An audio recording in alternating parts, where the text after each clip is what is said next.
I, Donald John Trump, do solemnly swear that I will لە یەکەم ساڵی ئەدی سەرۆکایەتی دۆناڵد ترامپدا قەیرانێکی دیکە ڕووی لە وڵاتە کرد کە وەکو خۆی دەڵێ دیموکراتیەکان وەک دیارێکی جوان بۆ ساڵیەتی سەرۆکایەتی پێشکەشیان کردووە.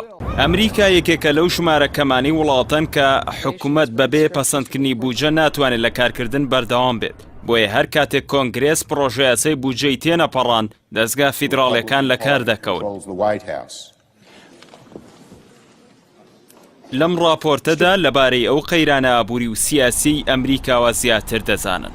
لە دوو ڕۆژی ڕابردوودا زۆرێک لەو کەسانەی چاودێری سیاسەت و ئابووری دەکەن کە گوێبیستی لە کارکەوتنی حکوومەتی فیدراڵی ئەمریکا بوون کە بە شێوەیەکی گشتی بۆی تێنەپەڕاندنی بودجەی گشتیەوە دروست دەبێت، لە بەرەبەیانی شەمەوە بۆی ڕێگنەکەوتنی ژووری ئەنجومەنی پیرانی کۆنگرێس لەسەر تێپەڕاندنی پرۆژە یاسای بودجەی ساڵی 2018 بەشێک لە دام و دەستگا دەوڵەتیەکان لە کارکەوتن. لە سیاسەتی ئەمریکادا لە کارکەوتنی دام و دەستگاکان بریتیە لەوەی دەوڵەت لە پێشکەشکردنی خزمەتگوزاریە ناپێویستەکان دەوەستێت، واتە فەرمانبەرانی ئەو کەرتانە دەست لە کارەکانیان هەڵدەگرن تا ئەو کاتەی کێشەکە چارەسەر دەبێت.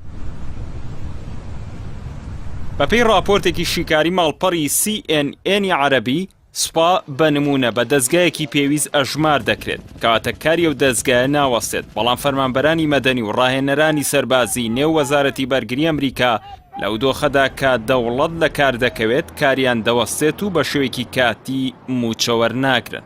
لەم کاتەدا ئەگەر تۆ لە ئەمریکا بیت و پشووەربگریت و بچیتە سەردانی باخچە گشتیەکان و مۆزەخانە و باخچەی ئاژەڵان و چەندین فەرمانگەی دیکە، دەبینی لە کارکەوتون و هیچ کەسێک ناتوانێت خزمەتت بکات. هۆکاری لە کارکەوتنی حکوومەتی فیدراڵی بۆ ئەوە دەگەڕێتەوە کە دیموکراتیەکان بۆی ڕەخنیان لە پرۆژە یاسای بودجەی ساڵی 2018 دەنگیان پێنەدا. ئەمەش یەکەم جارە لە مێژووی ئەمریکادا لەگەڵەوەی تاکە پارتێک لە کۆشکی سپی و هەردوو ئەنجومەنی پیران و نوێنەران باڵادەستە، بەڵام بەشێک لە دامەزراوەکانی دەوڵەت لە کار دەکەون. کۆماریەکان لە کۆی 100 ئەندامی کۆنگرێس 51 ئەندامیان هەیە و زۆرینەن.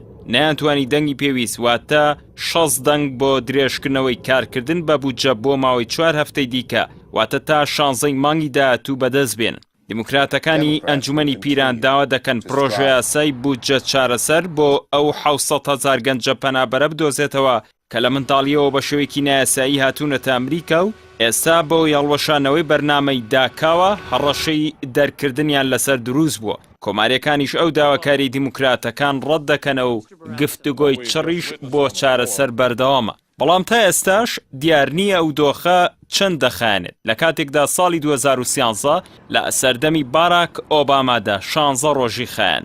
لەبارەی پەرخستنی دام و دەستگاکانی دەوڵەتەوە دۆناڵد ترامپ لە تویتێکی گاڵتەجاڕیانەدا نووسیوێتی یەکەم ساڵیادی سەرۆکایەتیمە، دیموکراتەکان ویستیان دیارێکی جوانم پێشکەش بکەن.